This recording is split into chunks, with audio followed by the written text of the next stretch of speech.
I'm Gaia Squarci and I'm an Italian photographer based in New York City.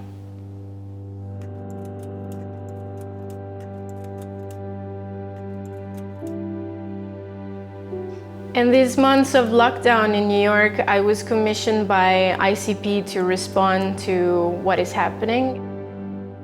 And I've been doing it mostly in my neighborhood, which is Crown Heights, and around the city. I try to use my bike. What I had as an idea was writing a diary that could be seen and read by the grandchildren that I believe I'll never had, as a science fiction story from the past. Because everything that we're living now, especially at the beginning, seemed so alien. March 24, 2020. Today at 2:49 p.m., a column of smoke rose over a building close to home. People gathered on the street, elbow to elbow, watching the flames turning to a big white cloud as firemen extinguished the fire. Elements of danger attract us instinctively.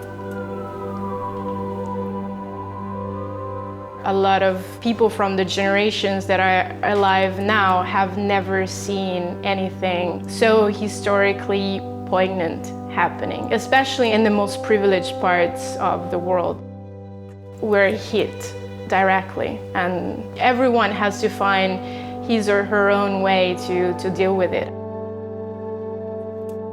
Photography has been my way psychologically to feel that I was not only passively suffering a situation, but I could make something out of it.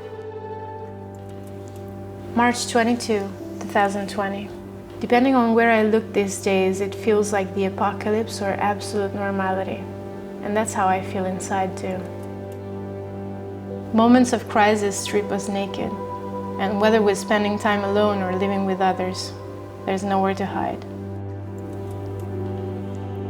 The title for this work is In No Time, because in no time we have ever seen something like this happening.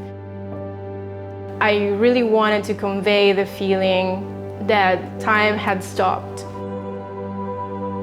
When I went to Manhattan, it was the silence that I was really struck by, not the emptiness.